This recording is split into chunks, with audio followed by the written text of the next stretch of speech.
Luisa, mauna na kami ni Sheila, ha?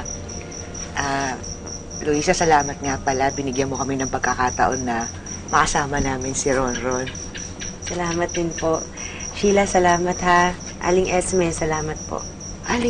Nanay Esme na lang, Luisa.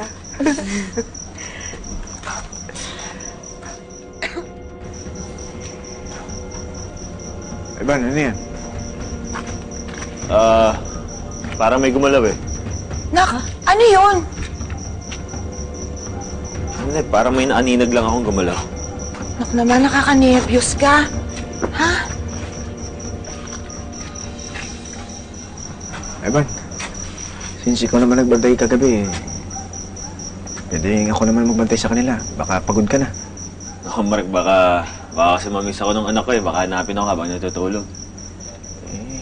Sa akin lang naman, baka pagod ka, hatid mo na lang muna yung mga kapatid mo tsaka nanay mo. Hindi, okay lang kami. Kaya namin umuwi mag-isa ni Sheila.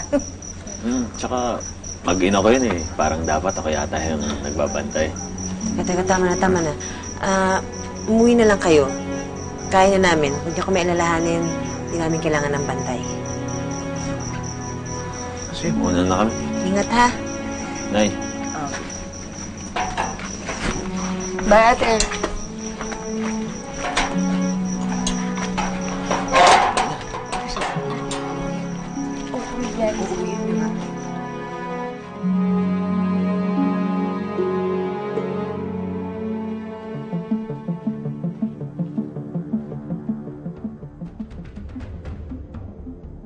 Elaine?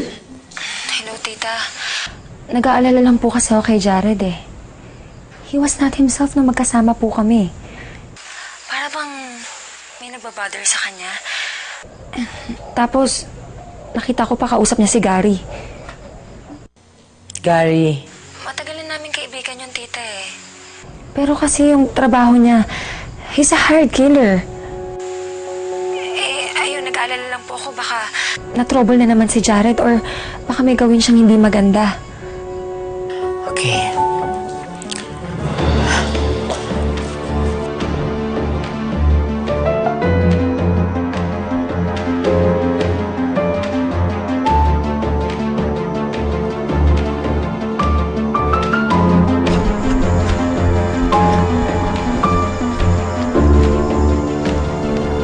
Telepono ko.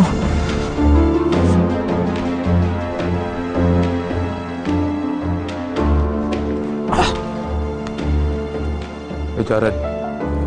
Kumusta yung binapagawa ko sa'yo? Hindi pa eh. Papasukin ko pa lang eh. Pwede bang tikman ko muna to? Sayang eh, ang sexy.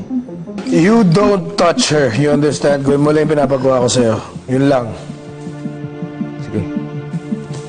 Pidak! Hey! Stop whatever you're doing. Hello? Yes, Gary. This is Jared's mother. I am telling you, kung ano man ang pinagagawa sa'yo ni Jared, kung magkano ang ibinayad niya sa'yo, dodoblihin ko, huwag mo lang gawin. Loud and clear, ma'am. Ang dami ng pambayad niya. Okay. Okay tayo, Gary? Okay.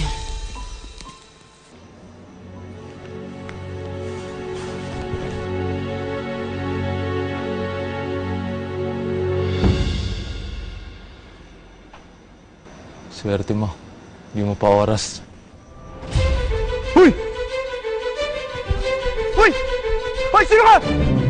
Do you realize what you've just done? Ba't ka ba nakikaalam? Hindi mo naiintindihan. Kahit na ano ang mangyari kay Luisa, ikaw ang pagbibintangan.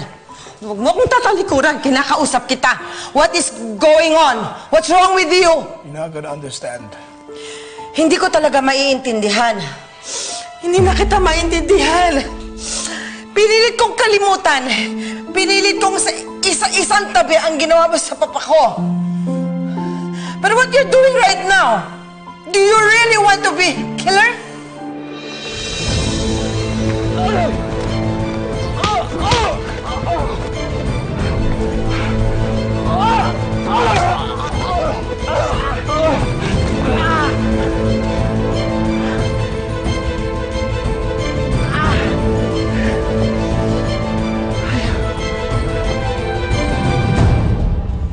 What do you want me to say?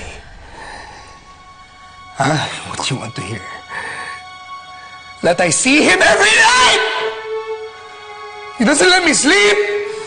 Kahit saan ako pumunta siya, nakikita ko, parang pinapaalala niya sa akin yung itsura niya nung hindi na siya humihinga. I want to sleep. I'm tired! Anong gagawin ko? Focus. Me. Just listen to me. Forget everything. Forget about Papa. Kalimutan mo na.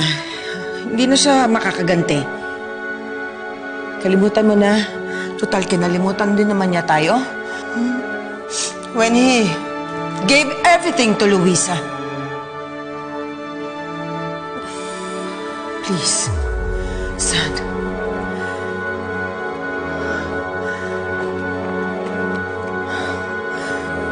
Don't give up. I need you. Please. Straighten up your mind, okay? I can't live without you.